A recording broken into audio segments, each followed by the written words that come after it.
Bonjour à tous, alors je vous présente ce petit projecteur en forme de boule qui est vraiment très sympa. Avec 80 ampsilumens seulement, il projette vraiment une image très claire, très contrastée, très détaillée, jusqu'à 118 pouces de diagonale. Alors, est-ce qu'on peut l'utiliser en pleine journée? C'est difficile, on verra quelque chose, mais l'image paraîtra délavée. Donc là, vous voyez, je suis en pleine journée, j'ai simplement baissé les volets, je me suis mis dans un endroit peu éclairé, et là c'est parfait. Alors bien sûr, plus on prend de recul, plus l'image sera agrandie. Ici, sur le dessus, vous avez le bouton qui vous permet d'ajuster le focus de l'image. Vous voyez. Alors c'est du 720p, ça reste très très correct en fait, comme qualité d'image. Alors ce qui est bien, c'est que vraiment, il supporte tout. Vous avez à l'arrière, je vais vous montrer, alors je vais d'abord l'éteindre, ça sera plus simple. Là on entend le ventilateur et ça souffle pas mal d'air chaud à l'arrière. Voilà, je l'éteins.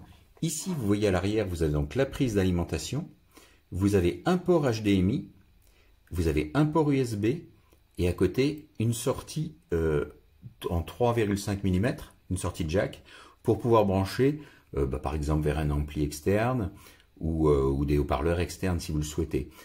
En sachant qu'il intègre quand même un petit haut-parleur de 3 watts qui donne un son clair, pas extrêmement puissant, mais qui à l'échelle d'une pièce dans un silence total est suffisant.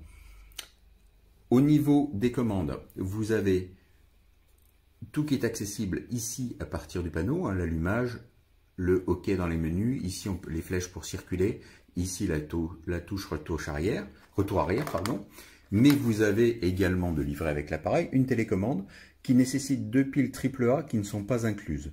On peut allumer, mettre le son en mute, désactiver le son, donc le réactiver. Ici les boutons de circulation dans les morceaux ou dans les films. Ici les boutons de circulation dans les menus, retour arrière, pareil. Ici le bouton de choix de la source, HDMI, USB, etc. Et ici les boutons de volume. D'accord? En face avant, vous avez donc la sortie lumineuse. Voilà. Alors les points négatifs, écoutez, j'en ai pas trouvé. Si, il y a une petite chose qui est un peu gênante, c'est qu'on ne sait pas trop comment saisir cette boule. Et on a toujours peur qu'elle nous échappe.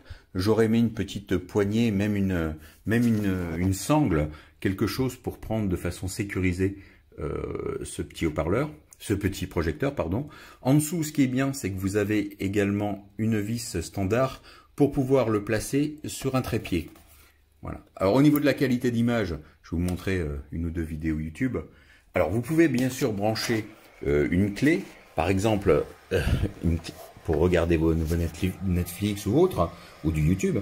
Par contre, ici elle passe pas, bien sûr il faut utiliser la rallonge HDMI parce qu'il n'y a pas la place. Idem pour les grosses clés USB, il faudra utiliser une rallonge si vos clés sont un peu épaisses parce qu'elles ne passent pas. Voilà. Mais sinon, on peut regarder. Oui, on va voir le contenu de la clé USB. Vous pouvez regarder. On peut prendre une vidéo.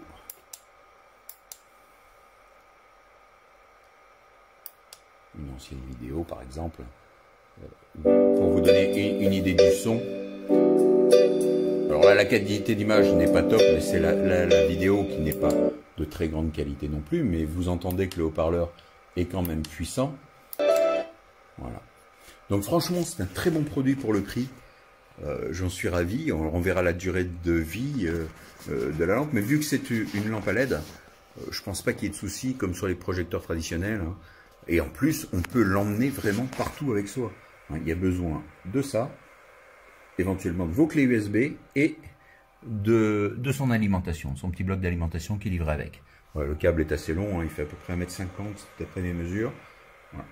Un très bon petit projecteur, franchement, avec une image bien nette.